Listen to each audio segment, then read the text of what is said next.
हमेशा life time आपको मिलता रहे पूरी दुनिया से, ऐसी मेरी गुज़ारिश है परमात्मा से। और हम समय को ना गँवाते हुए, क्योंकि आई थिंक मेरे हिसाब से मेरे पास 40 मिनट का समय है अब, तो समय को ना गँवाते हुए आज हम टॉपिक पर आते हैं। तो बहुत सारे लोग आज हम पहली बार मिल रहे हैं, और तो मैं मेरे बारे में भी बात करूँगा, मैं क्या हूँ, इस बिज़नेस के अंदर मैंने क्या हासिल किया है। उससे पहले मैं एक शख्स का नाम यहाँ पे ज़रूर लेना चाहूँगा, जो आप सबके अपलाइन भी हैं, मिस्टर डीके धीमान जी, दुष्यंत भाई, जिनके कारण आज हम एक-दूसरे से बात कर पा रहे हैं, क्योंकि डीके भाई मेरे को मिले थे जर्मनी में, हमारी इंटरनेशनल दोस्ती है। मैं उनको जानता अच्छा, भी अच्छा। नहीं था, हमारी सीधी दोस्ती हुई थी, वो जर्मनी में हुई थी, क्योंकि हम कंपनी के एक टूर पे जर्मनी गए थे, और वहाँ पे हम जब मिलते चले गए, उसके बाद इतनी यारी, इतनी दोस्ती, इतना भाईपना हो गया कि आज दिन में कम से कम 4 से 5 बार एक-दूसरे से बात किए बगैर हम रहते नहीं हैं, और आज पूरे इंडिया के लिए वो रोल मॉडल है, और मैं भी उनको सैल्यूट करता हूँ, उनसे बहुत कुछ चीज़ें मैं सीखता रहता हूँ। और आप सब लोगों से मेरे को इस बात की जलन भी होती है कि वो आपके डायरेक्टली अपलाइन हैं, और आपको बड़ा स्नेह है और उनका बड़ा प्यार, और वो सब कुछ चीज़ें आपको डायरेक्टली उनसे मिलती है। और मैं तो आपको ये कहूँगा कि जिनके पास इस तरीके की अपलाइन हो, दुष्यंत भाई जैसे, शिवम गोस्वामी जैसे, और अगर मैं मान सर की बात करूँ, मान सर को मैं आज से नहीं, लगभग 13-14 साल से जानता हूँ। मान सर, राजकुमार गिरी जी, राजीव शर्मा जी, रेहान भाई, रिजवान भाई, मैं इनको आज से 14-15 साल से जानता हूँ, और उनका सानिध्य आप लोगों के साथ डायरेक्टली बना हुआ है। तो अगर इस तरीके की अपलाइन अगर हमारे साथ है, तो फिर तो मैं कहूँगा कि दुनिया में हमें कोई कामयाब होने से रोक नहीं सकता। चलिए अब शुरुआत करते हैं, जैसा कि हमारी परंपरा है वेस्टीज की, हम परिचय के साथ शुरुआत करना चाहूँगा, क्योंकि आज बहुत सारे लोग हम एक-दूसरे को आज पहली बार मिल रहे हैं। मेरा नाम सुरेश पंडित है। बेसिकली मैं राजस्थान की राजधानी, जिसको पूरी दुनिया में गुलाबी नगरी के नाम से जाना जाता है, मैं जयपुर से रहने वाला हूँ। बात करूँ, बहुत सारे लोगों को एक गलतफ़हमी होती है कि कामयाब होने के लिए बहुत ज़्यादा पढ़ा-लिखा होना ज़रूरी होता है। बहुत सारे लोगों को एक गलतफ़हमी ये भी होती है कि कामयाब होने के लिए किसी अच्छे घर में पैदा होना ज़रूरी होता है। लाइक जैसे किसी टाटा-बाटा के घर में हम पैदा हो जाते हैं, तो कामयाबी तो अपने आप आ जाती है। बहुत सारे लोगों को एक गलतफ़हमी ये भी होती है कि कामयाब होने के लिए किसी बड़े शहर में पैदा होना या रहना बहुत ज़रूरी होता है। तो मैं ये कुछ आपकी जो धारणाएँ हैं, आज उनको मैं गलत साबित करने वाला हूँ, क्योंकि जब मेरे जैसा आदमी अगर यहाँ पहुँच सकता है, तो आप मेरे से बहुत आगे जा सकते हैं। माय डियर फ्रेंड्स, शॉर्टकट में अगर मैं मेरी स्टोरी शेयर करूँ, तो मैंने बताया मेरा नाम सुरेश पंडित है। बेसिकली मैं जयपुर से लगभग 70 किलोमीटर दूर, जयपुर से लगभग 70 किलोमीटर दूर एक छोटे गाँव में मैं पैदा हुआ।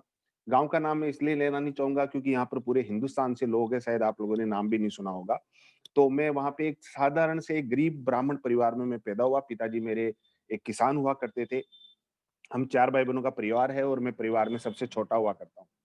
अगर आप लोग मेरी पढ़ाई-लिखाई को लेकर के समझना चाहते हैं, तो मैंने सरकारी स्कूल के अंदर 10 क्लास तक पढ़ाई की है। मैंने छठी क्लास के अंदर पहली बार मैंने ए फॉर एपल पढ़ा था, क्योंकि हमारे सरकारी स्कूल में 5वीं तक एबीसीडी पढ़ाई नहीं जाती, और छठी क्लास में मैंने ए फॉर एपल पढ़ा था। और 10वीं क्लास के अंदर अपनी जो पढ़ाई-लिखाई में मैं इतना इंटेलिजेंट था कि 10वीं क्लास के अंदर अपना जो मार्कशीट आया था, उसके अंदर मैं अखबार, उस टाइम हमारे अखबार के अंदर नंबर आते थे कि कौन-कौन पास हुआ ये, और मैं उस अखबार को 3 बार पलट चुका था, उसमें मेरा नंबर ही नहीं मिल रहा था। लास्ट में किसी मेरे दोस्त ने कहा, "भाई तेरा नंबर है, देख पीछे-पीछे वहाँ पे।" तो मैं अगर बात करूँ, 3rd डिवीज़न में पास हुआ, और आज भी मेरा अंग्रेजी में हाथ थोड़ा-सा तंग है, क्योंकि अपने को ग्रेस-व्रेस भी लगा था, वो इंग्लिश में ही लगा था। तो 10वीं क्लास जब मैंने पास पास आउट किया, और वो ज़माना था कि जब मैं 3rd डिवीज़न बाय ग्रेस पास हुआ, तो भी मेरे पापा जी ने मिठाइयाँ बाँट दी थी कि बस कैसे भी करके लड़का 10th पास हो गया जी, क्योंकि वो हमारा दौर एक अलग था। आज की बात अलग है कि आज तो 95-96% वाले बच्चे भी अपने आप को डिप्रेशन में ले लेते हैं, पता नहीं किस तरीके की गलत हरकतें भी कर लेते हैं, कई तो सुसाइड भी कर जाते हैं इस तरीके का। तो अगर मैं बात करूँ, क्योंकि पढ़ाई-लिखाई को लेकर के, तो बहुत सारे लोगों को एक गलतफ़हमी होती है कि कामयाब होने के लिए बहुत ज़्यादा पढ़ा-लिखा होना ज़रूरी है। मैं ऐसा मानता हूँ कि ये बिल्कुल गलत बात है। हाँ, कामयाब होने के लिए पढ़ते-लिखते रहना ज़रूरी है। जो नई चीज़ें आ रही है, उनके बारे में जानकारी लेते रहना बहुत ज़रूरी है। पढ़े-लिखे होना बिल्कुल भी ज़रूरी नहीं है। तो मैं 10वीं क्लास तक मैं पढ़ा-लिखा हूँ। पारिवारिक स्थिति ज़्यादा अच्छी नहीं थी। पिताजी ने कैसे-जैसे करके हमारे को इतना पढ़ाया, और मैं परिवार को कुछ सपोर्ट करना चाहता था। हर बच्चे की इच्छा होती है कि मैं मेरी फैमिली के लिए कुछ करूँ। तो मैंने 10th के बाद मेरी एजुकेशन को क्विट किया, क्योंकि पढ़ाई में ज़्यादा ऐसा कुछ था नहीं। तो मैं मेरा गाँव छोड़ कर के, पास में ही मेट्रो सिटी बड़ा शहर है, वो जयपुर पड़ता है, तो मैं मेरा जयपुर आ गया था। ये बात कर रहा हूँ मैं 2004 की। तो जब जयपुर आया, मैं उस मेरी मार्कशीट को लेकर के 2 महीने तक मार्केट में खूब घुमा कि भाई साहब मेरे को जॉब की बहुत ज़रूरत है, मेरे को पैसे की ज़रूरत है, मैं मेरे परिवार के लिए कुछ करना चाहता हूँ, तो आप मेरे को जॉब दे दो, जॉब दे दो, जॉब दे दो और 2 महीने तक मैं उस मार्कशीट को लेके घूमता रहा। हालाँकि आज भी मार्केट में बड़ा कॉम्पिटिशन है जॉब में, आज भी मेरे को पता है बीए, एमए किए हुए बच्चों को नौकरियाँ नहीं मिलती और उस टाइम भी कुछ हालात ऐसे ही थे कि BA, MA, LLB, MTech, BTech किए हुए बच्चे भी अपनी मार्कशीटों को ले लेके घूमते थे, उनको उस टाइम भी जॉब नहीं मिलती थी। तो मेरे को 10वीं की मार्कशीट पे कोई जॉब मिलने वाली थी नहीं। अल्टीमेटली लास्ट 2 महीने बाद मेरे को एक मेरे दोस्त के माध्यम से मेरे को एक जॉब मिली और वो जॉब इसलिए मिल गई थी क्योंकि वहाँ पढ़ाई-लिखाई कोई इम्पोर्टेंट नहीं थी, मेरे को एक मिस्त्री का जॉब मिलता है। एक्वागार्ड एक कंपनी है जो पानी फ़िल्टर की मशीनें बनाती है आरओ लाइन की। तो मैंने पहली बार आरओ का नाम सुना था आरओ। 2004 की बात कर रहा हूँ। मैंने कहा ये आरओ क्या होता है? बोला जी एक ऐसा है, ये कंपनी है, ये पानी फ़िल्टर की मशीनें बनाती है और आपको काम ये है कि आपको ये सर्विस डिवीज़न के अंदर आपकी जॉब लगती है। आपका काम ये है कि आपको घर-घर जाना है और लोगों की जो भी आरओ मशीन खराब हो जाती है उसको रिपेयर करना है। और मैंने वहाँ से एज़ ए मेरा करियर स्टार्ट किया और मैं बात कर रहा हूँ 2004 की नहीं, आज के लगभग 16 साल पहले की। तो उस टाइम की अगर मैं बात करूँ मुश्किल से मेरे में 35 किलो वज़न रहा होगा और एक 40 किलो का बैग मेरे कंधे पे हमेशा टका रहता था जिसमें पाना, पेचकस, ड्रिल, फ़िल्टर, मोटर पंप ये सब कुछ चीज़ें होती थी और मैं घर-घर जा कर के लोगों की आरओ मशीन रिपेयर करता था। हालात ये थे कि उस टाइम व्हीकल के नाम से मेरे पास कोई व्हीकल हुआ नहीं करता था। मैं मिनी बस, सीटीएस बसें जो चलती है उसके अंदर घर-घर जाता था। अब प्रॉब्लम ये होती थी कि कई बार सीटीएस बस है वो जैसे अपना बस स्टैंड पे उतार के चली जाती थी और पार्टी का घर बस स्टैंड से 2 किलोमीटर अंदर गली में होता था। तो वो 2 किलोमीटर पहुँचने में ही मेरे टेढ़ी खीर थी और फिर जब इतना वज़न उठा के वहाँ पहुँचता था तो 2 घंटे तक तो मैं बैठ कर के पहले साँस लेता था तब जाकर के वो होता था। तो स्टोरी को अगर शॉर्ट करूँ तो इस तरीके की लाइफ़ चल रही थी, कट रही थी। अगर मैं सैलरी वाइज़ बात करूँ तो लगभग 15,000 रुपए के आस-पास मेरा सैलरी हुआ करता था। और अगर व्हीकल के नाम से बात करूँ, उस टाइम कोई व्हीकल नहीं होता था, तो मेरे को चाहिए था कि एक मेरे पास भी व्हीकल हो। तो मैं एक सेकंड हैंड बाइक मैंने परचेज़ की थी। मैं ये मेरी स्टोरी क्यों बता रहा हूँ, मैं आगे आऊँगा 5 मिनट बाद इस मैटर पे। तो मैंने एक सेकंड हैंड बाइक परचेज़ की थी और वो बाइक मैंने 4,500 रुपए में परचेज़ किया था। हमारे राजस्थान में एक डिस्ट्रिक्ट पड़ता है, आप लोगों ने अगर नाम सुना हो नागौर। तो ऐसा फ़ेमस है कि नागौर डिस्ट्रिक्ट के अंदर जो बाइक है, वो बड़ी सस्ती मिल जाती है। मेरे को नहीं पता क्यों मिलती है, लेकिन ऐसा है। तो मैं नागौर से एक सेकंड हैंड बाइक परचेज़ करके लाया था और वो इसलिए इम्पोर्टेंट है मेरे लिए क्योंकि उस टाइम जब मैंने वो बाइक परचेज़ की थी, मैंने मेरे 3 दोस्तों से 4,500 रुपया उधार लिया था कि भाई मेरे को एक बाइक की ज़रूरत है, आप मेरे को अभी कुछ हेल्प कर दो पैसे के रूप में, जब मेरी सैलरी आएगी तो मैं आपको वापस दे दूँगा। और मैं 4,500 रुपए लेके वो बाइक लेके आया था और वो बाइक की खासियत ऐसी है कि वो बाइक चलती कम, रुकती ज़्यादा थी। वो एवरी 2 किलोमीटर जाने के बाद अपने आप बंद हो जाती थी। और कोई माइका लाल है नहीं जो उस बाइक को स्टार्ट कर दे, मेरे अलावा उसको कोई स्टार्ट नहीं कर सकता था। इस तरीके की वो बाइक हुआ करती थी, बिल्कुल टूटी-फूटी और आज भी हकीकत बताऊँ स्टार स्पोर्ट्स वो मोटरसाइकिल थी और मेरे को उस टाइम ये भी नहीं पता होता था कि स्टार स्पोर्ट्स मोटरसाइकिल में फ्यूल टैंक कितने लीटर का आता है। क्योंकि अपनी कभी इतनी औकात होती ही नहीं थी कि उसका फ्यूल टैंक में एक बार में मैं पूरा रिफिल करवा लूँ। मैं उसमें 10-10, 20-20, 30-30 रुपए का पेट्रोल भरवा-भरवा करके चला करता था। और ये बात वो उस ज़माने की है कि जब मैं और मेरी वाइफ़ कई बार ऐसा होता था उस बाइक पे बैठ के जब हम मार्केट में निकलते थे और पास से कोई चमचमाती हमारे दुष्यंत भाई जैसी किसी की कार जाती थी, बीएमडब्ल्यू, ऑडी अरे बीएमडब्ल्यू, ऑडी तो बड़ी बात थी, कोई मारुति-वारुति अगर कोई इओन भी अगर पास से निकल जाती थी, अल्टो वगैरह भी, तो मेरी वाइफ़ कई बार मेरे को बोलती थी, "जी सुरेश सुनो।" मैंने कहा, "सुनाओ।" बोला, "कभी ज़िंदगी में अपने पास भी कार होगी क्या?" और ये उस आदमी से पूछा जाता है जिसके पास मोटरसाइकिल में पेट्रोल डलवाने का पैसा नहीं है, उस आदमी को बोला जाता है कि क्या हमारे पास भी कभी कार होगी क्या? और मैं मेरी बीवी को समझा दिया करता था, हम दोनों हस्बैंड वाइफ बड़े समझदार हैं और मैं मेरी बीवी को समझा देता था, मैंने कहा यार कहाँ कार-वार के चक्कर में पड़ रही है। देख बाइक बढ़िया-बढ़िया बाइक चल रही है, ठंडी-ठंडी हवा चल रही है, मैं तेरे को देख किशोर कुमार के बढ़िया-बढ़िया नगमे सुनाता हूँ और तू मेरे को चिपक कर के बैठी है, ये दोनों का जो प्यार है ये बाइक पे ही रहेगा। कार-वार ले लेंगे तो कार में क्या होता है, तू इधर बैठेगी, मैं इधर बैठूँगा, बीच में कई गेयर-वेयर होते हैं, पागल लड़की, कार के अंदर प्यार कम हो जाता है। और उस टाइम मेरी बीवी सोचती थी कि शायद कार के अंदर प्यार कम हो जाता है, तो बीवी बोलती थी, "नहीं जी, हमारे को कार नहीं चाहिए, अपनी तो बाइक ज़िंदाबाद है।" वो तो आज समझ में आया है कि उसको समझ में नहीं आता था कि कार से प्यार कम हो जाता है, उसको ये समझ में आ जाता था कि मेरा पति लल्लू है, खरीदने की इसकी औकात है नहीं, इसलिए मेरे को समझाता है। तो जब वो उदास होती थी, मैं इस तरीके की बात करके उसको मैं समझा दिया करता था। कई बार ये होता था मैं और मेरी वाइफ़ जब बाज़ार में निकलते थे, एक्चुअली मैंने बताया राजस्थान। राजस्थान इसका मतलब होता है राजाओं का स्थान। यहाँ राजा-महाराजाओं का वो ये हमारा राज्य रहा है और यहाँ पर बड़े-बड़े घर होते हैं। महल के महल, गढ़ के गढ़ लोग घर बनाते हैं। और जब किसी घर के सामने से मैं निकलता था, तो मैं बात कर रहा हूँ, तो मेरे पास एक 8 बाई 8 का रूम हुआ करता था जयपुर में। मैं एक 8 बाई 8 के रूम के किराए पे मैं रहा करता था और वो 8 बाई 8 का रूम का भाड़ा भी मैं कई बार टाइम पे नहीं भर पाता था। क्योंकि अगर बच्चों की स्कूल फीस भर दी, तो प्रॉब्लम ये हो जाती थी कि बच्चों की फीस भर दी तो मकान का भाड़ा कैसे भरेंगे? मकान का भाड़ा भर दिया जाता था तो उसमें बच्चों की फीस कैसे भरेंगे? इस तरीके की समझौते भरी ज़िंदगी चलती रहती थी हमारी। तो 8 बाई 8 के रूम में मैं रहा करता था और उसका भाड़ा भी मैं टाइम पे नहीं भर पाता था। तो कई बार जब मैं वहाँ से निकलते और मैं सोचता था, मेरी बीवी को बोलता, मैंने कहा यार लोगों के पास इतना पैसा आखिर आता कहाँ से कि इतने बड़े घर बना देते हैं। हमारा तो 8 बाय 8 का रूम है, उसका भाड़ा भी हम टाइम पे नहीं भर पाते हैं। तो जब मैं उदास होता था, तो मेरी वाइफ़ मेरे को समझा देती थी कि कहाँ सुरेश यार तुम बड़े-बड़े घरों के चक्कर में लग रहे हो। इतने बड़े घर के अंदर तो बंदा अपनी पत्नी को आवाज़ 8 बाय 8 का रूम कितना बढ़िया है कि पति ऐसे कई बार वो मेरे को मैं उसको समझा देता था और ये हमारी समझौते भरी ज़िंदगी इसी तरीके से चल रही थी, गुज़र रही थी या मैं बोलूँगा ज़िंदगी को काट रहे थे, बस एक-एक दिन चलता जा रहा था। और इसी दौरान चलते-चलते मेरी ज़िंदगी में एक शख्स आते हैं और वो उन्होंने अभी तो हम क्योंकि ये कोरोना का दौर चल रहा है इसलिए अभी हम फिजिकल सेमिनार्स मीटिंग्स नहीं कर रहे हैं। अभी हमारी मजबूरी है कि हम अभी ऑनलाइन मीटिंग्स कर रहे हैं।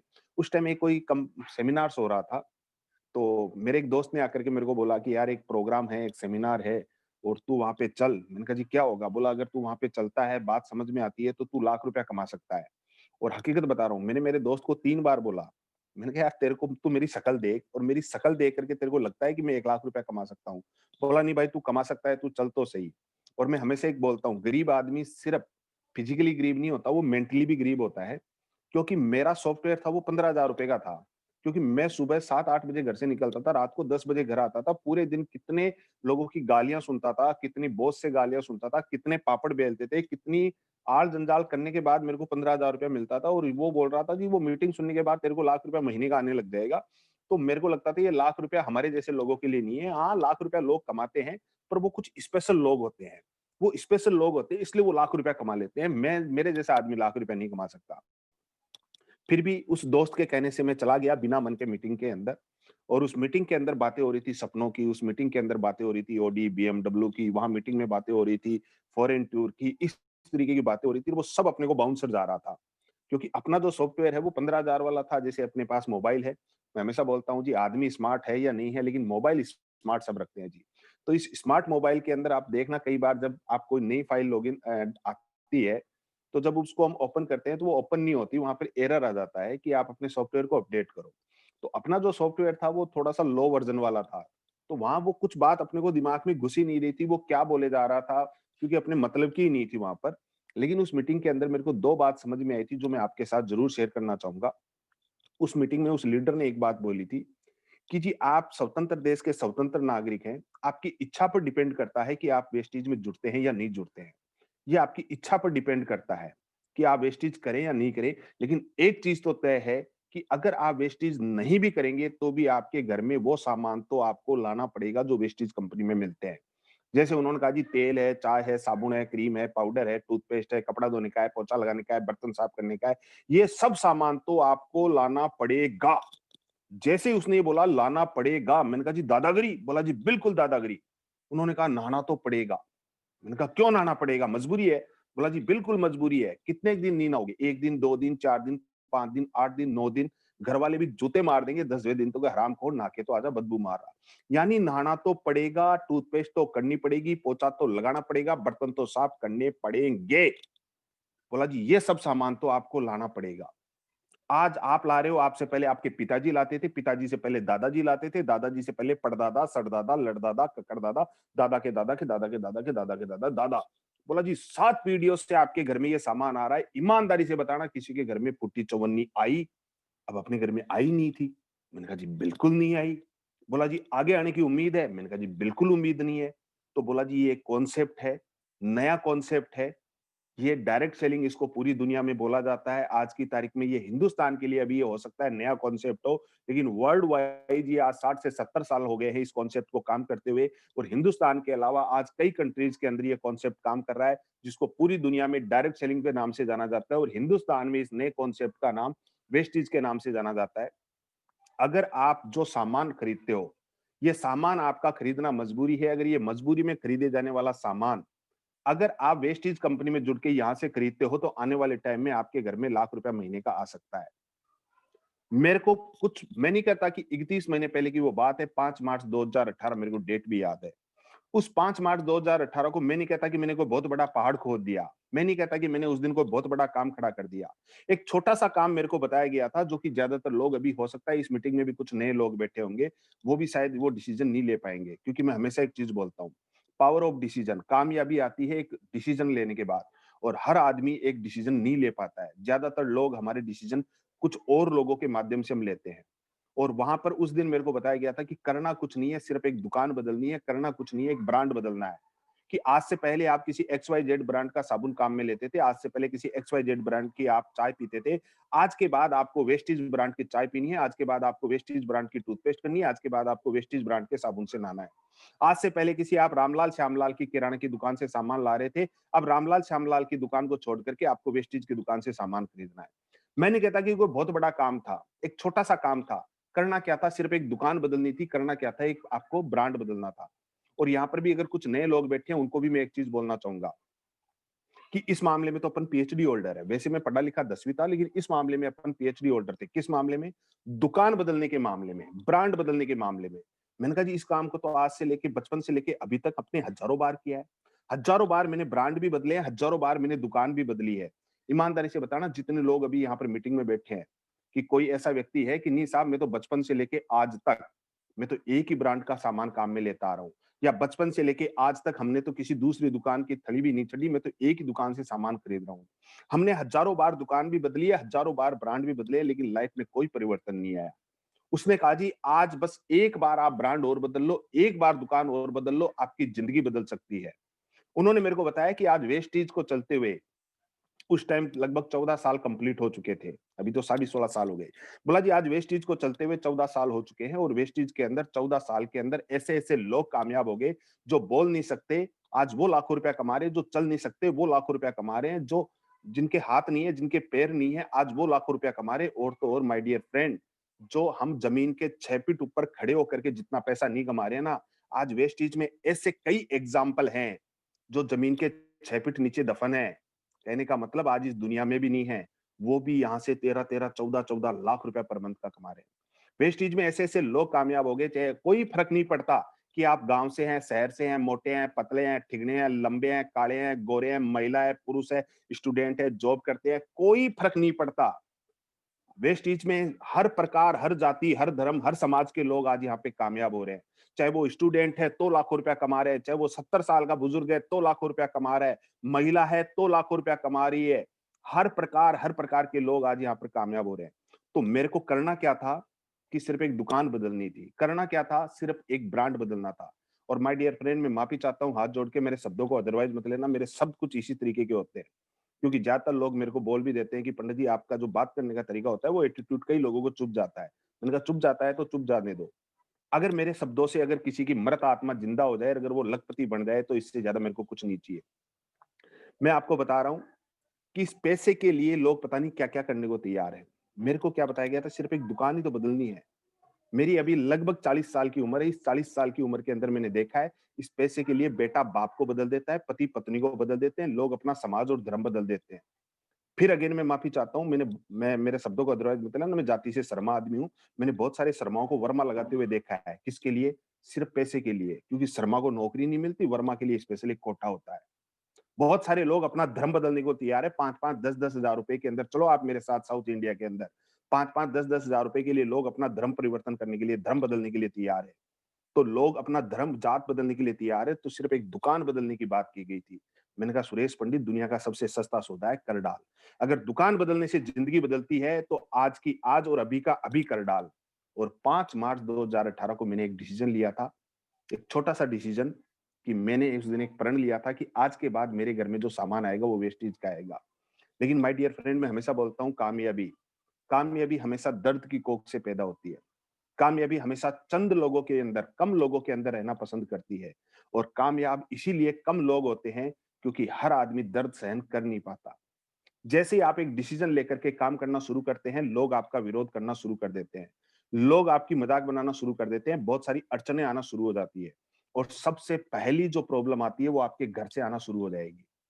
जैसे ही मैं वेस्टीज में जुड़ा, मैंने मेरा सामान खरीदा, सामान खरीद के मेरा सामान का बैग लेके मैं घर पे पहुँचा। घर पे पहुँचते ही सबसे पहला विरोध भाई साहब घर से ही होना शुरू हो जाता है।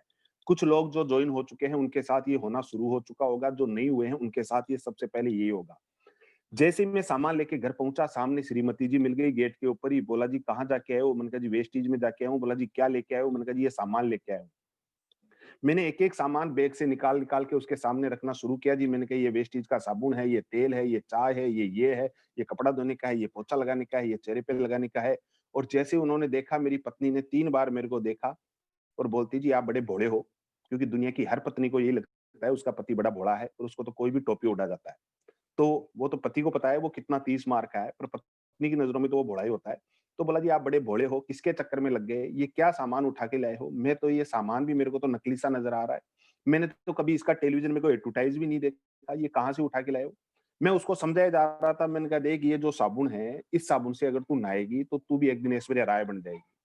मेरी बीवी किसी भी तरह से समझने को तैयार नहीं थी, वो बोलती जी नहीं मैं तो लक्स साबुन से नहाती हूँ, मैं तो लक्स से ही नहाऊँगी।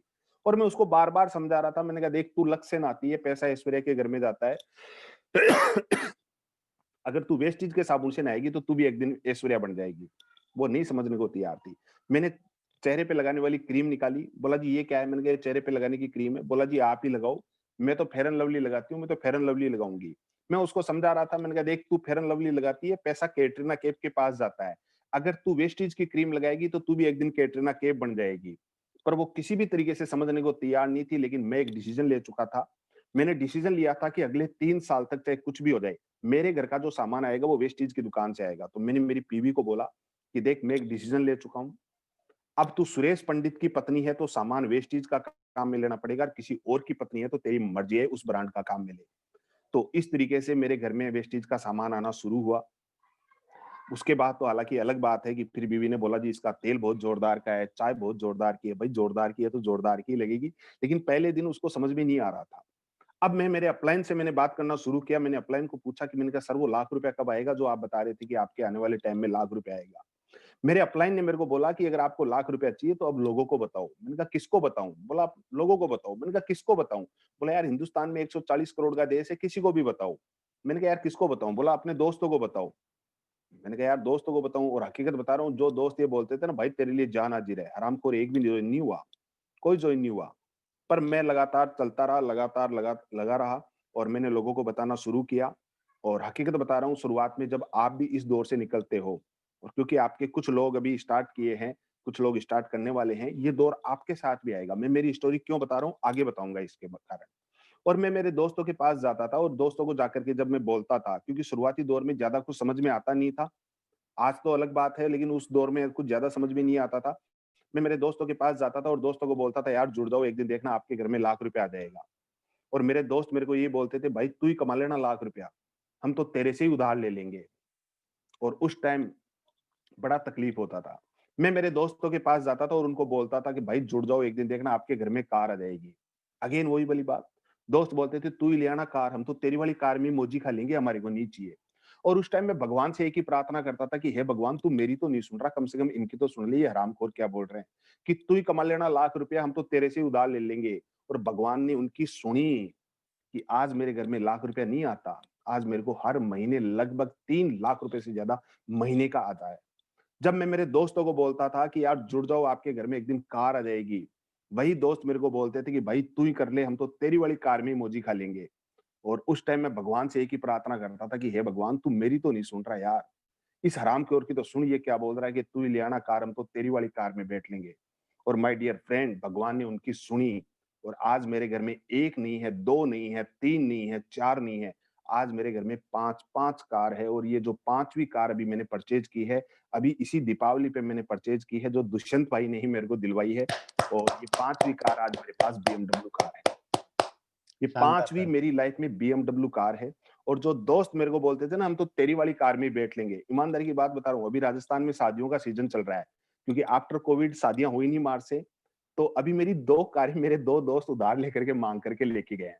एक तो मेरी होंडा सिटी अभी कल ही रात को मेरा एक दोस्त आया था, बोला यार साले की शादी है, ससुराल जाके आना है, अभी तो तू तो बीएमडब्ल्यू चलाता है, तो तेरी ये होंडा सिटी तो कोई चलाने वाला है नहीं, यार दे दे यार और मैं मेरे ससुराल जाके शादी में आ जाऊँ।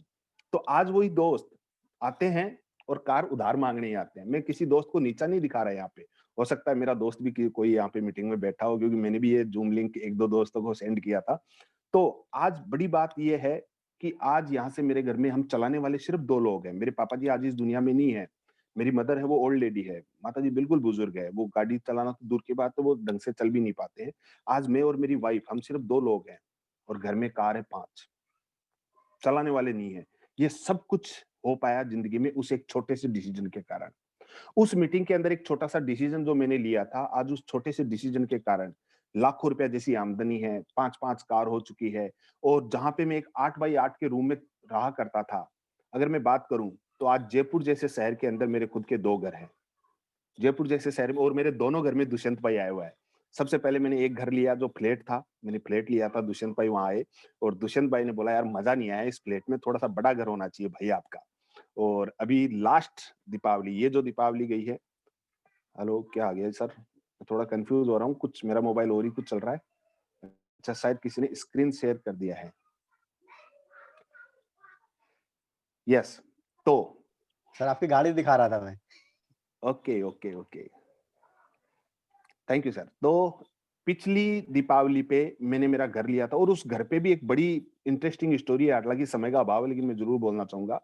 पिछली दीपावली, ये दीपावली नहीं, इससे पिछली दीपावली आई थी 25 अक्टूबर की और 21 अक्टूबर को मैं और मेरी वाइफ बैठे हुए थे और मेरी वाइफ मेरे को बोलती है, उस टाइम मेरा क्राउन का लेवल था, मैं वेस्टीज के अंदर एज़ अ क्राउन काम कर रहा था। तो मेरी बीवी मेरे को बोलती है कि सुरेश, दीपावली आ रही है, मेरे को कुछ गिफ्ट चाहिए और हम तो वेस्टीजियन है ना और वेस्टीज में भी क्राउन क्राउन का नशा कुछ और ही होता है। तो मैंने भी मेरी बीवी को कुछ बढ़-चढ़ के बोल दिया। मैंने कहा, बोल जानेमन, जो चाहिएगी वो तेरे को मिल जाएगा। और मेरी बीवी मेरे को बोलती है, जी मेरे को दीपावली है वो अपने नए घर में सेलिब्रेट करनी है। 21 अक्टूबर को बोला जाता है कि मेरे को नए घर के अंदर दीपावली सेलिब्रेट करनी है और 25 अक्टूबर को दीपावली थी। और मैंने शब्द दिए थे और हम तो हिंदुस्तानी आदमी है, रघुकुल रीत सदा चली आई, प्राण जाए पर वचन न जाई। और मैंने मेरी बीवी को बोल दिया कि हाँ, यस, डन, अपन नए घर में सेलिब्रेट करेंगे। और आपको बताते हुए बड़ा प्राउड फील हो रहा है कि 21 तारीख को मेरी बीवी ने घर ढूँढना शुरू किया। 22 तारीख को मेरी बीवी ने घर फाइनल किया कि अपन इस घर के अंदर ये घर परचेज़ कर रहे हैं और 23 तारीख को मैंने उस घर वाले को, जिस प्रॉपर्टी का वो ओनर था, उस ओनर के साथ मैंने एग्रीमेंट साइन किया और उसको जो भी डाउन पेमेंट वगैरह करना था वो सारा किया और मैंने धनतेरस यानी 23 अक्टूबर को उस घर के अंदर मैंने एंट्री ली और मेरा 25 अक्टूबर को मैंने नए घर के अंदर एंट्री ली और ये लगभग 70 लाख रुपए का घर मैंने यहाँ से क्या बात है खरीदा। सर! बहुत खूब, बहुत खूब, बहुत ये शानदार। इतना बड़ा जो पावर आ पाया, वो आ पाया सिर्फ और सिर्फ वेस्टेज के कारण। तो आप लोगों के लिए मैसेज क्या है कि कोई फ़र्क नहीं पड़ता कि आज आप कहाँ हैं, फ़र्क इस बात पे पड़ता है कि आपको जाना कहाँ है। तो मैं वहाँ से निकल के आया, वो मेरी लाइफ़स्टाइल थी, लेकिन आज सब कुछ चीज़ें बदलती चली गई। जयपुर जैसे शहर में 2 घर होना, 5 कारें होना, लाखों रुपए जैसी आमदनी है। मैं कई फ़ॉरेन टूर यहाँ से कर चुका हूँ। मैं हमेशा बोलता हूँ, मैं मेरे खानदान का पहला आदमी हूँ जो एरोप्लेन में बैठा। क्योंकि जिस जहाँ से मैं निकल के आया हूँ, सिर्फ़ एरोप्लेन को ऊपर से जाते हुए देखते हैं, कभी अंदर बैठने की हिम्मत नहीं हुई और मैं एरोप्लेन में बैठा ही नहीं, मेरे को जर्मनी, ऑस्ट्रिया, स्लोवाकिया, कुछ यूरोपियन कंट्री में घूमने का मौका मिला। मेरे दोस्त मेरे को, जब मैं घूम के आया था, मेरे को पूछ रहे थे, भाई कहाँ-कहाँ घूम के आए? मैंने कहा, यार पता नहीं कहाँ-कहाँ गए थे, सारे ही बहुत खूबसूरत जगह थी। और उसके अलावा मेरे को थाईलैंड, दुबई, मैंने कई विदेश यात्राएँ ऐसी की है और ये तो कोरोना का मुँह काढ़ा हो साले का कि मार्च के बाद सारी फ्लाइटें बंद है, नहीं तो 1-2 फ्लाइट अभी और हो ही जाती। तो ये सब कुछ चीज़ें मेरी लाइफ़ में हो पाई, सिर्फ़ उस छोटे से डिसीज़न के कारण। बहुत सारे लोग आपको गिराएँगे। मेरे को आज भी वो दिन याद है जब मैं शुरुआती दौर में था, मेरे पास ज़्यादा नॉलेज नहीं होता था और मैं लोगों के पास जाता था, लोग हमारे को हरा देते थे। मैं लोगों को बोलता था, जी वेस्टीज का साबुन बहुत ज़ोरदार का आता है। लोग हमारे को हरा देते थे कि नहीं जी, ये लक्स बहुत अच्छा आता है, ये पियर्स बहुत अच्छा आता है, ये तुम्हारा साबुन बेकार आता है, ये है, वो है। और उस टाइम मेरे पास ज़्यादा नॉलेज नहीं होता था।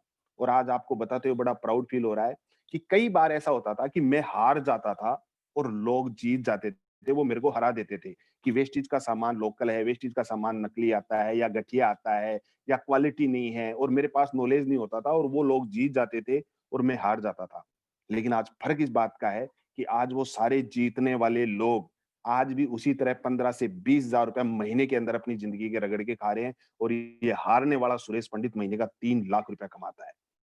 तो कोई फ़र्क नहीं पड़ता कि आज लोग आप पे हँस रहे हैं, कोई फ़र्क नहीं पड़ता लोग आपकी मज़ाक बना रहे हैं। मैं बात कर रहा हूँ आपको मार्च 2018, मेरे घर से वेस्टीज की दुकान लगभग-लगभग 50 किलोमीटर दूर थी। वेस्टीज का एक ही आउटलेट हुआ करता था उस टाइम, मार्च 2018 में। वेस्टीज का ब्रांच ऑफिस था कंपनी का, जो कंपनी चलाती थी। उसके अलावा जयपुर में कोई डीएलसीपी नहीं था और मेरे घर के आसपास 50 किलोमीटर में कोई दुकान नहीं होती थी। और उस टाइम जब मैं घर का सामान लेने के लिए वहां जाता था, आज आपके पास भी ऐसा कुछ रहा होगा, आपके घर के भी आसपास दुकानें नहीं होगी, वेस्टीज की डीएलसीपी नहीं होगी, आप भी दूर दूर जाते होंगे। मैं जब वहां पे सामान खरीदने जाता था तो रोडवेज बस में जाता था मैं वहां पर। तो मेरे कई दोस्त मेरे को पूछते थे, भाई कहाँ जा रहा है?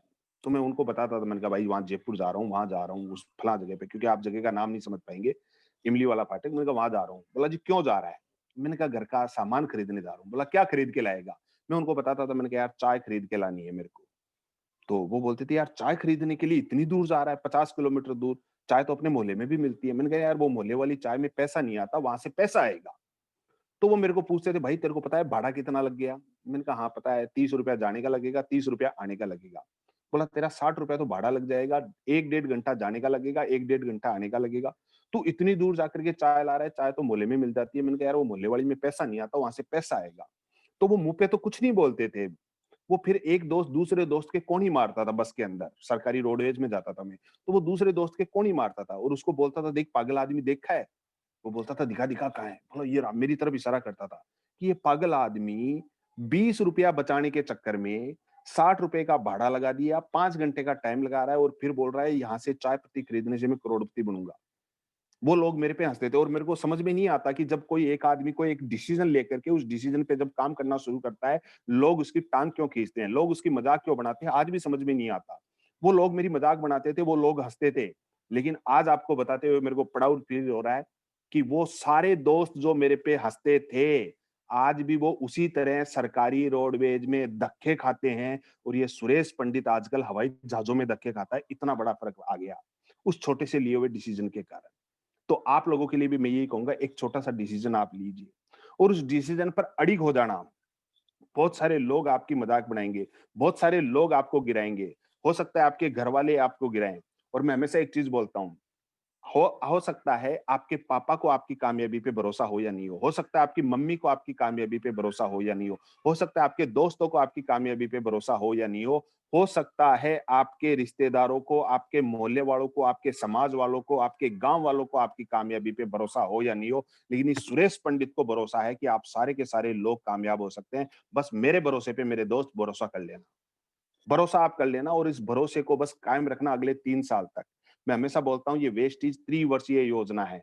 जैसे सरकारें लाती है ना पंचवर्षीय योजनाएँ, वो पता नहीं वहाँ पे वो जो पंचवर्षीय योजनाएँ लाती है, वहाँ पे कुछ होता है कि नहीं होता, ये वेस्टीज त्रिवर्षीय योजना है। 3 साल तक आप इस बिज़नेस के अंदर बस अडिग हो जाना, 3 साल तक आप बस डटे रहना। 3 साल आपको छोटी-छोटी कीमतें अदा करनी पड़ेगी। बहुत सारे लोग आपको गिराने के लिए आएँगे। कई बार ज़िंदगी में उतार-चढ़ाव आएगा, कई बार लोग आपको छोड़ के चले जाएँगे, कई बार आपके मन में आएगा ये बिज़नेस शायद नहीं चलेगा, कई बार आपके ऐसा आएगा कि शायद आपने गलत डिसीज़न ले लिया वेस्टीज आने का। लेकिन माय डियर फ्रेंड 3 साल आप वो छोटी-छोटी कीमतें अदा कर देना। छोटी-छोटी कीमतें आप अदा करते चले जाओगे, 3 साल जब आप इस बिज़नेस में निकाल दोगे, अभी तो 3 साल तो हुए भी नहीं है मेरे, मेरे को तो 2.5 साल हुए हैं। मेरे अपलाइन ने कहा था कि 3 साल तक के लिए आप पंडित जी एक कमिटमेंट करके आना, 3 साल से पहले वेस्टीज को छोड़ना नहीं है। और आज अगर आप 3 साल के लिए यहाँ पर कमिटमेंट करके आते हैं, जब लगातार चलते रहेंगे तो एक दिन आपकी ज़िंदगी में बहुत बड़ा परिवर्तन होगा। अभी माय डियर फ्रेंड मेरा लेवल यूसीडी का है। आज पूरे हिंदुस्तान में जहाँ-जहाँ भारत का तिरंगा पहनाया जाता है, वहाँ-वहाँ मेरा बिज़नेस जाता है। कच्छ से लेके काज़ीरंगा तक और कश्मीर से लेके कन्याकुमारी तक, हर जगह पे आज मेरा नेटवर्क है। आज मेरे नेटवर्क में हर जगह के लोग मेरे को फ़ोन करते हैं। मेरे को कई बार तो उनकी भाषा भी समझ में नहीं आती क्योंकि अलग-अलग स्टेट की अलग-अलग भाषाएँ हैं, वो लोग मेरे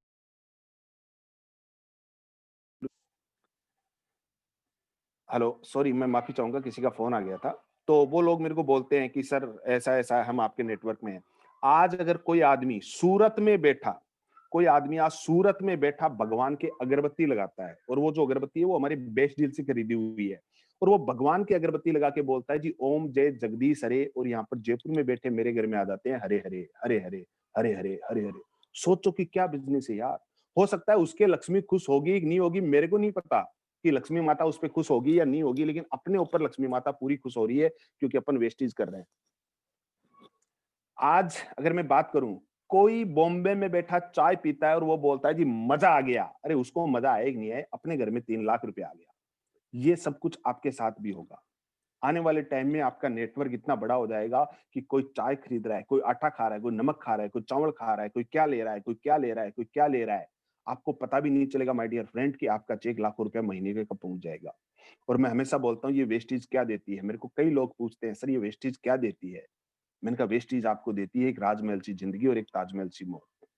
वेस्टीज आपको देती है एक राजमहल सी जिंदगी और एक ताजमहल सी मौत। मेरे इंट्रोड्यूसर अपलाइन में आते हैं मिस्टर शिवराज सिंह जी चौहान साहब, उनके सीनियर में आते हैं फिर ग्रो रिच पार्टनर मान साहब वगैरह, उनके अपलाइन में आते हैं विवेक सक्सेना जी, और उनके अपलाइन में बात करूं सिद्धार्थ सिंह सर।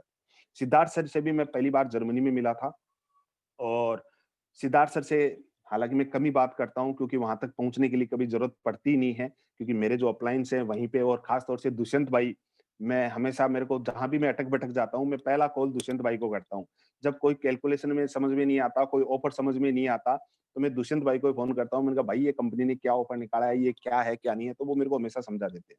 तो एक बार की बात है, मैं सिद्धार्थ सर को मैंने फ़ोन लगाया और सिद्धार्थ सर को मैंने पूछा, मैंने कहा, "सर क्या कर रहे हो?" बोला, "यार क्रिकेट खेल रहा हूँ।"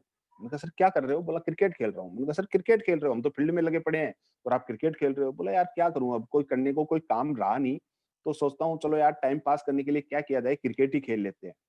सोच के देखो यार कि एक व्यक्ति अपनी लाइफ को किस तरीके से जी रहा है आज की तारीख में। 1 करोड़ रुपया पर मंथ की आमदनी, पहले महीने का खर्च भी नहीं होता, उससे पहले दूसरे महीने फिर पैसा आ जाता है।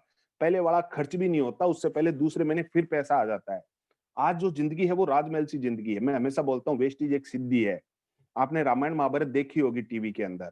रामायण महाभारत के अंदर आपने देखा होगा कि कुछ लोग होते हैं जो बचपन में जाते हैं जंगल के अंदर और जाकर के वहाँ तपस्या करते हैं। अपने जो भी इष्ट भगवान, जो भी शंकर भगवान, जो-जो भी वो मानते हैं, वहाँ पे जाकर के वो तपस्या करते हैं, ओम नमः शिवाय, ओम नमः शिवाय, ओम नमः शिवाय, और बचपन में जाता है और बूढ़ा हो जाता है। और पूरी ज़िंदगी वो लगा रहता है, और फिर उसकी भगवान परीक्षाएँ लेने आता है। कभी बरसात होती है, कभी तूफ़ान आता है, कभी आँधी आती है, कभी भूतों को भेजा जाता है। भूत आकर के उसको डराते हैं ताकि वो उसकी तपस्या बीच में भंग हो जाए और वो छोड़ के भग जाए। जब भूत से भी नहीं डरता, आग लगा दी जाती है, पूरे जंगल में आग लग जाती है, लेकिन वो बंदा लगा रहता है। आपने देखा होगा रामायण महाभारत में कि उसके पूरी बॉडी के ऊपर पेड़-पौधे लग जाते हैं, जानवर उसपे घर बना लेते हैं उसकी बॉडी के ऊपर, लेकिन बंदा लगा रहता है, और जब किसी तरीके से वो नहीं टूटता, नहीं हारता, तो कई बार अप्सराएँ भेजी जाती है। आपने देखा होगा, इंद्र भगवान अपनी अप्सराएँ भेजती है, और वो जो अप्सराएँ होती है, वो कैटरीना कैफ तो पानी भरती है उनके आगे, इतनी खूबसूरत होती है, और वो आकर के डांस करती है, कैसे भी करके उस आदमी का वो जो तपस्या कर रहा है, वो तपस्या भंग हो जाए। लेकिन वो आदमी तो बस लगा रहता है, और जब लगा रहता है, कई बार आपने देखा होगा कि कई तरीके की उसकी परीक्षाएँ ली जाती है। और जब वो लगा रहता है, उसके बाद में भगवान प्रकट होते हैं, और भगवान प्रकट होकर के बोलते हैं, "बोल बेटा, मैं तेरी तपस्या से बहुत प्रसन्न हूँ, तू बोल क्या चाहिए?" और फिर उसको वो वर मिलता है, वो यूँ हाथ करता है, लड्डू आ जाए तो लड्डू आ जाता है। वो यूँ हाथ करता है, जी मेरे को तीर-बाण चाहिए, तीर-बाण आ जाता है। वो यूँ हाथ करता है, जी फरसा चाहिए, फरसा आ जाता है। आपने देखा होगा ये सब कुछ चीज़ें होता है। सेम डिट्टो वेस्टीज भी एक तपस्या है। ये एक सिद्धि है, और जब आप इस सिद्धि को करने बैठते हो ना 3 साल तक, तो ये सारे भूत, प्रेत, आत्माएँ, ये सब आपको भंग करने की, इस तपस्या को भंग करने के लिए आएँगे। बहुत सारी विषम परिस्थितियाँ आएगी। मैं आज भी मेरे को दिन याद है जब दुष्यंत भाई कई बार मेरे को स्टोरी बताते हैं कि सर मैं ऐसे-ऐसे स्टेशन पे रात को भूखा सोया हूँ, मैं कुत्तों के पास, भिखारियों के पास सोया हूँ। मेरे को वो दिन मेरे को भी याद आते हैं जब शुरुआती दौर में मैं था, मेरे पास भाड़ा नहीं होता था, मैं बॉम्बे जाता था। मेरा एक पूरा लाइन मेरा बॉम्बे में है, और मेरे पास जयपुर से बॉम्बे जाने का भाड़ा नहीं होता था। मैं ट्रेन के अंदर जनरल डब्बे में यूँ ही घुस जाता था, क्योंकि अपना क्या लूट के ले जाएगा, अपनी जेब में कुछ होता ही नहीं था। साला पकड़ेगा तो पकड़ कर के छोड़ देगा, क्योंकि चालान काटेगा किस चीज़ का? कुछ जेब में है ही नहीं तो काटेगा क्या? और मेरे को बॉम्बे जो है वो 1800 किलोमीटर, जयपुर से 1800 किलोमीटर है बॉम्बे। मेरे को ये 1800 किलोमीटर 18 किलोमीटर नज़र आता था। भूखा-प्यासा हम लगे रहते थे, और ये जो तपस्याएँ थी, मैं हमेशा एक चीज़ मानता था, मेरे अपलाइन मेरे को हमेशा एक चीज़ सिखाते थे कि पंडित जी जब हम ₹17 का मटका खरीदने जाते हैं ना पानी का, तो हम उसको 17 बार ठोक बजा के चेक करते हैं कि आखिर इसमें पानी टिकेगा या नहीं टिकेगा। तो परमात्मा हमारे को लाखों रुपया देगा, तो आपको लगता है भगवान हमारे को बिना चेक किए ऐसे ही लाखों रुपए दे देगा? अगर मान लो किसी को ऐसे ही लाखों रुपए आने लग गया तो उसको पता ही नहीं है लाख रुपए की वैल्यू क्या होती है। तो परमात्मा हमारे को लाखों रुपया देगा, लेकिन उससे पहले ये ठोक बजा के चेक करेगा। परमात्मा भी हमारी परीक्षाएँ लेगा, जैसे वहाँ पे ऋषि मुनियों की वो ली जाती थी। कभी भूत, प्रेत, ये भूत प्रेत मैं बोलता हूँ आपके यार दोस्त और रिश्तेदारों को।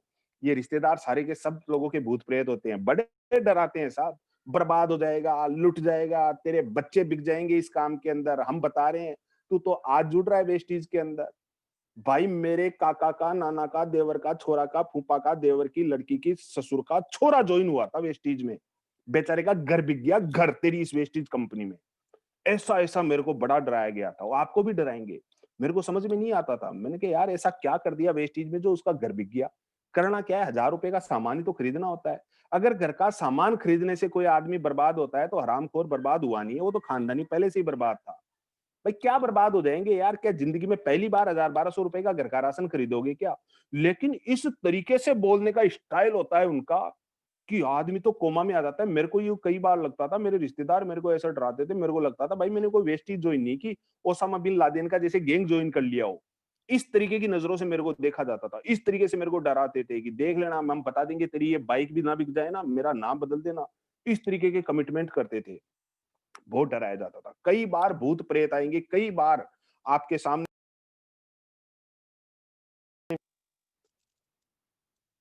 सॉरी अगेन किसी का फ़ोन आ गया था। मैं मेन काय बोलता हूँ, बहुत सारे लालच भरे ऑफ़र आपके पास आएँगे। कई लोग आपके पास आएँगे अदर-अदर कंपनी वाले जो आपको आकर के डिस्टर्ब करेंगे। ये सब आपके इसलिए आते हैं ताकि आपकी तपस्या भंग हो जाए। लेकिन माय डियर फ्रेंड फिर आप तो लगे रहना बस। जैसे आज सिद्धार्थ सर है। आज सिद्धार्थ सर को वो सिद्धि मिल चुकी है। महीने का माय डियर फ्रेंड 1 करोड़ रुपया। आज वो यूँ हाथ करते हैं ना मेरे को बीएमडब्ल्यू चाहिए। 1 करोड़ में तो 2 आ जाती है बीएमडब्ल्यू। वो यूँ हाथ करे ना मेरे को मर्सिडीज़ चाहिए। भाई साहब घर के बाहर आकर के खड़ी हो जाती है। उनकी बीवी, उनके बच्चे मुँह से बोले नहीं, उससे पहले उनके घर में वो चीज़ हाज़िर हो जाती है। क्यों? क्योंकि आज उनके पास सिद्धि आ चुकी है। आज लगभग 1 करोड़ रुपया हर महीने की 10 तारीख को आकर के उनके एटीएम में पड़ता है। सोच के देखो कि आज वो सिद्धि क्या आज उनके पास है। वही सिद्धि हमारे को मिल सकती है। वही सिद्धि आज विवेक सर को मिल चुकी है, महीने का 40 से 45 लाख रुपया आता है। ये सिद्धि आज वेस्टेज के अंदर 5000 से ज़्यादा लोग ले चुके हैं, जिनकी आमदनी 1 लाख रुपए से ज़्यादा है माय डियर फ्रेंड। वेस्टीज के अंदर ऐसे हज़ारों मैं हमेशा बोलता हूँ, मैं सुपरमैन नहीं हूँ, मैं कभी उस काम को नहीं कर सकता जो मेरे से पहले नहीं किया, लेकिन आज वेस्टीज ने ऐसे-ऐसे एग्ज़ाम्पल क्रिएट कर दिए। मैं हमेशा एक चीज़ बोलता हूँ, लास्ट में हमारे पास समय भी कम बचा है, कि अगर आपको अमीर बनना है, अमीर बनना आपकी गरज है, तो आज आपको एक फोकट की राय देके जा रहा हूँ मैं, क्योंकि ये ज़ूम मीटिंग पे बैठे हैं, टिकट तो लगा ही नहीं है ना। क्योंकि हम जब कोविड नहीं था उससे पहले जब मेरे सेमिनार होते थे, जिस लड़के की कभी उसके घरवाले नहीं सुनते थे, आज पूरा हिंदुस्तान सुनता है। मेरा बॉम्बे, सूरत, दिल्ली पता नहीं कहाँ-कहाँ प्रोग्राम होते थे, लोग 1-1 महीने पहले से टिकट बिकना शुरू हो जाती थी। बड़ा अच्छा लगता था कि जिसकी कभी घरवाले नहीं सुनते थे, आज पूरी दुनिया सुनने के लिए आ रही है। और ये एक दिन आपके साथ भी होगा। बहाना मत बनाना। बहुत सारे लोग बहाना बनाते हैं। कई लोग मेरे को बोल देते हैं, "सर मैं तो इसलिए कामयाब नहीं हो पा रहा, मेरे पास व्हीकल नहीं है। अगर मेरे पास मोटरसाइकिल होता ना, मैं भी भाग-भाग के पता नहीं कितने लोगों को जॉइन करा देता।" कई लोग मेरे को बोलते हैं कि, "सर मैं तो इसलिए कामयाब नहीं हो रहा, क्योंकि मेरे घरवाले मेरे को सपोर्ट नहीं कर रहे। अगर मेरे घरवाले मेरे फ़ेवर में आ जाए, मेरे घरवाले सपोर्ट कर जाए ना, तो मैं भी यहाँ से बहुत बड़ा काम कर सकता हूँ।" बहुत सारे लोग आकर के मेरे को बोल देते हैं कि, "सर मैं इसलिए कामयाब नहीं हो रहा, क्योंकि मैं जयपुर का रहने वाला नहीं, मैं तो बाहर से मैं यूपी से या मैं बिहार से रहने के लिए आया हूँ। मैं किसी को जानता नहीं इसलिए मैं कामयाब नहीं हो पा रहा। बहुत सारे लोग मेरे को बोलते हैं सर मैं कामयाब हो जाऊँ, मेरे पास तो सर खाने का ही पैसा नहीं है। मेरे पास पैसा नहीं है इसलिए मैं इस बिज़नेस को नहीं कर पा रहा हूँ। ये सब बहाने हैं। आज हमारे पास पैसा नहीं है, साला अब तो इस बिज़नेस को करना ही इसलिए है कि आज मेरे पास पैसा नहीं है, एक दिन इस बिज़नेस के माध्यम से मैं ऐसा मुकाम ला दूँगा कि मेरा खाता ओवरफ्लो रहना चाहिए हमेशा, कभी मेरे खाते में पैसा कम नहीं होना चाहिए।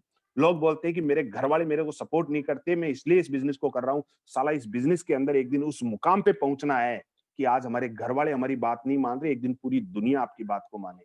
आज मेरे पास व्हीकल नहीं है, मैं इसलिए इस बिज़नेस को नहीं कर रहा हूँ। साला अब तो इस बिज़नेस को करना इसलिए है क्योंकि 7 दिन की 7 कारें चाहिए मेरे को। आज कोई फ़र्क नहीं पड़ता मेरे पास साइकिल है या नहीं है, लेकिन 7 दिन की 7 कार चाहिए। कोई फ़र्क नहीं पड़ता कि आज हम कहाँ पे हैं। बस उस कारण को एक पकड़ लेना और उस कारण के ऊपर लगे रहना। क्योंकि मैं हमेशा एक चीज़ बोलता हूँ, जिस व्यक्ति का क्यों बहुत बड़ा होता है ना, उस व्यक्ति का बिज़नेस बहुत बड़ा होता है। मेरे सामने भी बहुत बार ऐसी विषम परिस्थितियाँ आई थी कि इस बिज़नेस को क्विट कर दूँ, लेकिन डर लगता था। जो ज़िंदगी मैंने जी थी, वो डर लगता था कि यार ऐसी ज़िंदगी मेरे बच्चों को ना जीनी पड़ जाए। डर लगता था कि अगर इस तरीके की ज़िंदगी कभी बच्चों के सामने आ गई तो क्या होगा? तो बस लगे रहते थे और आज लगे रहने का नतीजा है कि आज वो सब कुछ चीज़ें हासिल हो गई। आज आपको एक फोकट की राय देके जा रहा हूँ अगर आपको अमीर बनना है। मैं पूछूँगा नहीं कि कौन-कौन व्यक्ति अमीर बनना चाहता है, हर कोई व्यक्ति बनना चाहता है। तो आज आपको एक फोकट की राय देके जा रहा हूँ, सबसे पहले उस रास्ते को पकड़ो जो रास्ता लाखों रुपए देने की औकात रखता हो। हम लोग गलती क्या कर जाते हैं, हम लोग एक इंग्लिश में कहावत है, मैंने पहले भी बोला, इंग्लिश में थोड़ा-सा मेरा हाथ तंग है, लेकिन फिर भी वो कहावत ही इंग्लिश में है, इसलिए मैं उसको इंग्लिश में बोलूँगा। एक इंग्लिश में कहावत है, नॉक द राइट डोर। सही दरवाजे को खटखटाओ। हम लोग क्या करते हैं, गलत दरवाजे पे लगे रहते हैं। माय डियर फ्रेंड, कोई व्यक्ति चाहता तो है कि यहाँ से लाख रुपए आए और करता क्या है, कोई किसी के 10,000 की नौकरी कर रहा है, कोई मूंगफली का ठेला लगा रहा है, किसी ने सब्जी की दुकान लगा रखी है, कोई सुबह अखबार बेच रहा है, कोई दूध बेच रहा है, और फिर हम बीवी को बेवकूफ बनाते हैं, चिंता मत कर, तेरे को भी एक दिन चांद तारे तोड़ के लाऊंगा, तेरे लिए चांद तारे तोड़ के लाऊंगा। और जब बीवी बोलती है जी बाथरूम का बल्ब फ्यूज हो गया, तो किचन का उतार के बाथरूम में लगा दिया जाता है, बाथरूम का उतार के किचन में लगा दिया जाता है। यानी चांद को सूरज की जगह, सूरज को चांद की जगह। ये समझौते भरी जिंदगी हमारी चलती रहती है। अगर आपको रियल में लाखों रुपया चाहिए, तो सबसे पहले उस रास्ते को पकड़ो जो रास्ता लाखों रुपए देने की औकात रखता है। एक छोटी सी स्टोरी 1 मिनट की उसके साथ में शेयर करना चाहूंगा कि एक बार की बात है, एक बार किसी व्यक्ति की बीवी खो गई। अब बीवी खो गई, बड़ा परेशान हो गया, चारों तरफ बेचारा पागलों के जैसे घूम रहा है, बीवी खो गई, बीवी खो गई, बीवी खो गई। सुबह से दोपहर हो गई, दोपहर से शाम हो गई, शाम से रात हो गई, लेकिन उसकी बीवी ना मिले उसको।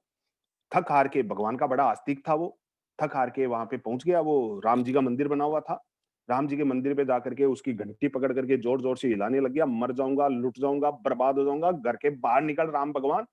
तू यहाँ पर आराम से बैठा है, मेरी बीवी खो गई, मैं भूखा बैठा हूँ, बच्चे परेशान हो रहे हैं बिना मम्मी के, और तू मंदिर में आराम से बैठा है, जा करके मेरी बीवी को ढूंढ के ला। तो रात को वो घंटी बजाया जा रहा है, रात को लगभग 11-12 बजे का टाइम था, भगवान की भी नींद खुल गई, भगवान निकल के बाहर आए, बाहर आकर बोल रहा है, कौन आदमी है भाई, क्यों परेशान कर रहा है, रात को 12 बजे घर जाके सो, मेरे को भी सोने दे। बोला, ना मैं सोऊंगा ना तेरे को सोने दूंगा, जाकर के पहले मेरी बीवी को ढूंढ के ला। भगवान ने, श्री राम ने बोला, यार मामला तो बड़ा पंगे वाला है, बेचारे की बीवी खो गई तो अब घर कैसे जाए। बोला, यार तूने रामायण देखी है? बोला, जी देखी है। बोला, एक चीज बता, जब मेरी वाली खोई थी तो कौन ढूंढ के लाया था? वो देख सामने, वो उधर वो छोटा सा एक मंदिर बना हुआ है जिसके ऊपर एक लाल झंडा लगा हुआ है, वो हनुमान जी का मंदिर है। जब बीवियां खो जाती है तो बीवियों को ढूंढ के लाने का डिपार्टमेंट उस आदमी का है, मेरा नहीं है। मैं तो मेरी वाली मैं खुद ही नहीं ढूंढ के पाया था, वो ढूंढ के लाया था। तो कहने का मतलब, नॉक द राइट डोर, सही दरवाजे को खटखटाओ। आप गलत जगह पे, हम वहां पर जाकर के वो घंटी बजाए जा रहे हैं, बेचारे राम जी को और परेशान कर दिया। बीवी ढूँढने का काम हनुमान जी का है, वो ढूँढ के लाएँगे। तो अगर हमें भी करोड़पति, अरबपति बनना है, लाखों रुपया चाहिए, बीएमडब्ल्यू जैसी कार चाहिए, वो लग्ज़री लाइफ़ चाहिए, तो सबसे पहले उस रास्ते को पकड़ना पड़ेगा जो रास्ता लाखों रुपए देने की औकात रखता है। मैं नहीं कहता आप वेस्टेज करें, बिल्कुल मत करें, मैं ओपनली बोल रहा हूँ, बिल्कुल वेस्टेज मत करें आप। लेकिन सबसे पहले उस रास्ते को पकड़ो जो रास्ता आप लाखों रुपए आपको ले जाए। और अगर आपके पास ऐसा कोई रास्ता नहीं है, जो हमारे को लाखों रुपए पे ले जाए, तो माय डियर फ्रेंड, ये वेस्टीज एक रास्ता है जिसने पिछले 16 साल के अंदर अपने आप को साबित किया है। इस वेस्टीज के माध्यम से सुरेश पंडित जैसे हजारों हजार लोग ऐसे हैं जो आज यहाँ से लाखों रुपए जैसी आमदनी कमा रहे हैं। 1-1 करोड़ रुपए महीने का लोग कमा रहे हैं। आज लोगों के पास लग्जरी गाड़ियां हैं। कितने लोग फॉरेन घूम चुके हैं, कितने लोग अपने ड्रीम हाउस यहाँ से बना चुके हैं। तो ये भी एक रास्ता है, इसको पकड़ लो। और फिर खबरदार, 3 साल से पहले नेगेटिव हुए तो आपको नेगेटिव होने का कोई हक है ही नहीं। आपको कोई पंचर कर ही नहीं सकता, आपको कोई हिला ही नहीं सकता। बहुत लोग आएंगे आपको गिराने के लिए, लेकिन बस फिर अगले 3 साल तक के लिए बस लगे रहना। और मैं फिर अगेन बोलूंगा, यू आर वेरी लकी यार, आप जैसे दुष्यंत भाई जैसे, शिवम भाई जैसे, मान साहब जैसे लोग आपके अपलाइन में हैं, जो आपके लिए इतनी मेहनत करते हैं, इतनी प्लानिंग करते हैं, इतने दिन रात आपके लिए लगे रहते हैं। आपको 1% भी आइडिया नहीं है कि आप किन लोगों के साथ जॉइन हैं। आपको 1% भी आइडिया नहीं है कि आपका आने वाला टाइम आप कहाँ पहुँचने वाले हैं। आप सारे के सारे लोग आने वाले 3 साल के बाद, मैं हमेशा एक चीज़ बोलता हूँ, 2025 में जब करोड़पतियों की लिस्ट जो बनेगी, उस करोड़पतियों की लिस्ट में सबसे ज़्यादा जो होंगे वो डायरेक्ट सेलिंग बिज़नेस से होंगे, और उस डायरेक्ट सेलिंग बिज़नेस में भी 50% अकेले वेस्टिजियन होंगे, और 50% के अंदर पूरी दुनिया की जितनी डायरेक्ट सेलिंग कंपनियाँ हैं, उनके लोग होंगे। 2025 में आप सारे के सारे दोस्त, आपका करोड़पतियों के अंदर आपका नाम होने वाला है। तो मैं तो एक ही चीज़ बोलूँगा कि बस लगे रहें, हम सारे लोग यहाँ से कामयाब हो सकते हैं। कामयाबी का बस एक ही फ़ॉर्मूला है, लगे रहो लगातार लगन से। लगे रहो लगातार लगन से, एक दिन हम भी वहाँ पहुँच जाएँगे जहाँ पे हमारे सीनियर आज वहाँ पे पहुँचे हैं। बस डटे रहना, हिलना नहीं, लोग आपको गिराने वाले आएँगे, बहुत सारे लोग आपको इस तरीके का आएँगे। बस कमिटमेंट के साथ हम लगे रहना, ईमानदारी के साथ लगे रहना। विषम परिस्थितियाँ आती है, चली जाती है। दुनिया में ऐसा कोई बच्चा नहीं है जो बिना गिरे चलना सीखा हो। भगवान श्री राम भी गिर-गिर के चलना सीखे थे, भगवान श्री कृष्ण भी गिर-गिर के चलना सीखे थे और हम लोग भी आज आपके पास भी जब आप इस बिज़नेस के अंदर आते हो, कई बार उतार-चढ़ाव आएँगे, कई बार गिरेंगे, कई बार आपको इस तरीके के आपको लगेगा कि आगे कुछ दिखाई नहीं देगा। लेकिन बस एक ही चीज़ का ध्यान रखना, लगातार, लगातार, लगातार, लगातार सिस्टम में बने रहना। जो आपके अपलायंस जो आपको ज़ूम मीटिंग का लिंक भेजते हैं, उस ज़ूम मीटिंग को अटेंड करते रहना। जो आपके अपलायंस इस बिज़नेस के अंदर बोलते हैं, वो उसको करते रहना क्योंकि मैं हमेशा एक चीज़ बोलता हूँ, इस पूरी दुनिया के अंदर अगर आपकी कोई दिल से कामयाबी चाहता है, दिल से, क्योंकि कई बार ऐसा होता है कि आपकी पत्नी भी शायद आपकी कामयाबी पे खुश हो या नहीं हो। हो सकता है आपके घरवाले आपकी कामयाबी पे खुश हो या नहीं हो। क्योंकि आज ये जब बीएमडब्ल्यू और घर आया ना, उसके बाद मेरे को पता चला है कि जो दोस्त, जो रिश्तेदार मेरे को लगते थे ना ये मेरे हैं, मेरे को अब पता चल रहा है कि साले सब जलते हैं। सब लोगों की ये बीएमडब्ल्यू है ना, बहुत सारे रिश्तेदारों की तो सीने पे चल रही है कि भाई ये कैसे हो गया? तो हो सकता है आपकी कामयाबी से आपके रिश्तेदार खुश हो या नहीं हो। हो सकता है आपके घरवाले या आपके गाँव वाले आपकी कामयाबी पे खुश हो या नहीं हो। अगर दिल से किसी को कामयाबी आपकी कामयाबी से अगर कोई खुशी होती है, वो आपके अपलाइन को होती है। जो आपका एक्टिव, इफेक्टिव और ग्रोइंग अपलाइन है ना, वो दिल से आपके लिए खुश होता है। कभी वो गलती से नींद में भी आपके बारे में गलत नहीं सोच सकता। तो जो आपके एक्टिव, इफेक्टिव और ग्रोइंग अपलाइन आपको जो सिस्टम बताते रहें, बस उस सिस्टम के साथ माय डियर फ्रेंड चलते रहना, अगला करोड़पति का नंबर आपका है। तो थैंक यू, आई थिंक मेरे हिसाब से मैंने आपका समय ज़्यादा ले लिया, 4 बज चुके हैं। आप लोगों ने इतना प्यार से